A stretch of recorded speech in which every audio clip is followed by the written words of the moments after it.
पाटील काय मग धन आहे आणि आत्ताच उघडायचं नाही. मग हे धन घरी न्यायचं, हा देवाऱ्यावरती ठेवायचं, हा सव्वा महिन्यात ठेवायचं.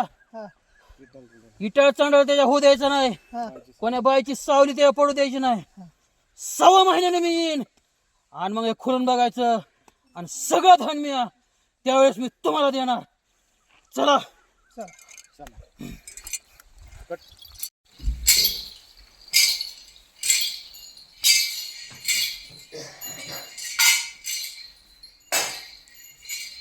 पाटील ठेवा इथं हा कलश.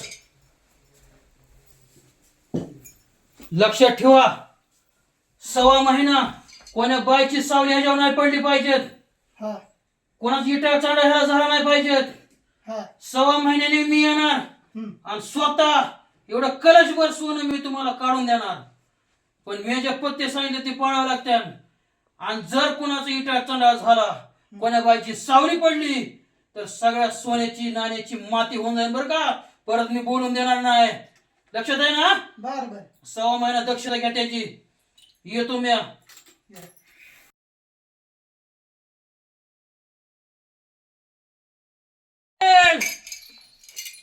सोम्या आला आहे, ऐका घरामध्ये. हाय हाय या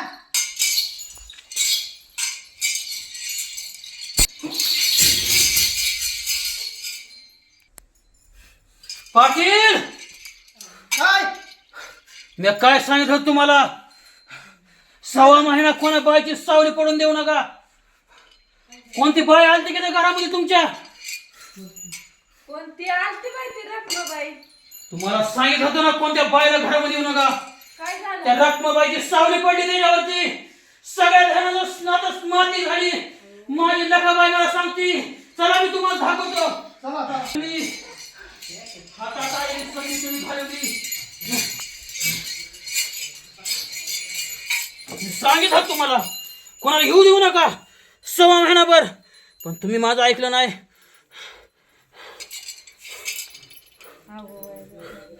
बघा थोडे ह्याची माती राहिली, थोडं धन सापडलं ह्याच्यामध्ये. बाकी सगळ्याची माती झाली. आता मी काय करू शकत नाही. माझं तुम्ही ऐकलं नाही.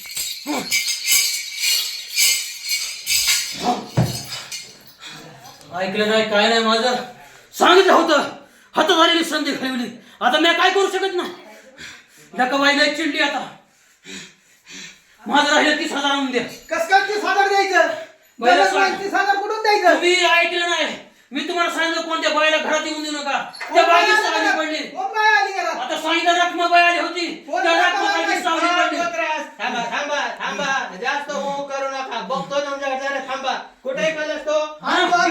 सारी माती झाली त्या कलशामध्ये. बघतो कशी माती झाली त्याच्यात. ऐकत नाहीत काय नाही.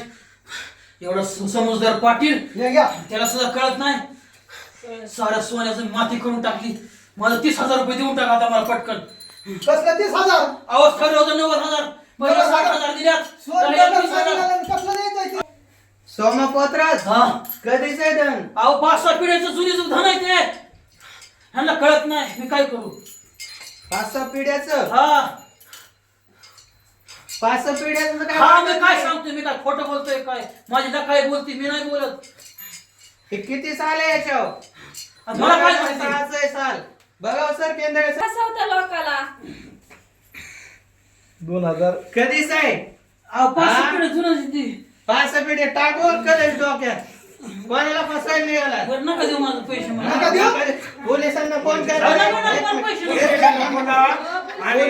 नको. खाली बघा. अहो, नको मला पैसे नको काय नको. पोलिसाला काय करा, आता काय करायचंय? तू काय? सगळं पैसे तुमचं महाग कधी? पैसे. पोलिसाला फोन करावा सांग. नका पोलिसांना बोलू. पाय पड तुमच्या. कशाला पाया पडतो? सगळं पैसे महाग पुन्हा पुन्हा फसवलं आतापर्यंत. कुणाला नाही फसवत तुमचं सगळं. पोलिसाला फोन करावा सांग.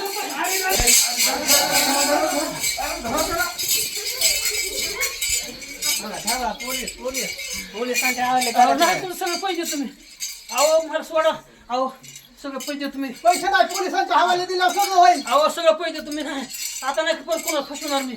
नाव मी काम करणार, मी कष्ट करेन. काय ऐकू नका याचं. अहो, मी पोलिसाला फोन लावा, पोलीस स्टेशनला. मोलमजुरी एक काम मिनिट, करतो. एक मिनिट हा. अहो, मी नाही, नाही, मोलमजुरी कष्ट करून पोलिसांना ठेवतो. फोनच लावतो मी असं पोलिसांचीच हवाली अहो, करायचं तुला. खोडच मोडली पाहिजे. अहो, मी फसत नाही. असं नाही फसणार. अहो, मी खोडच मोडली पाहिजे त्याची.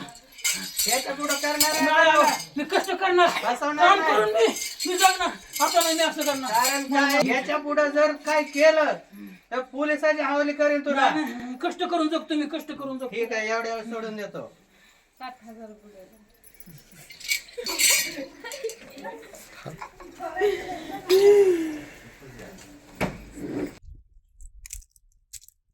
दादा तू तर लय लोकांना फसिलं.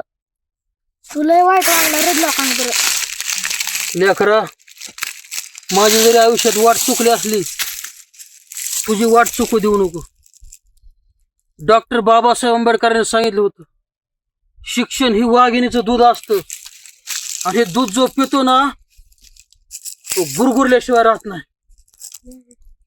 तू शिक्षणाची कास धर आणि तुझ्या आयुष्यात मोठं होऊन दाखव. माझ्या रस्त्यावर जाऊ नको.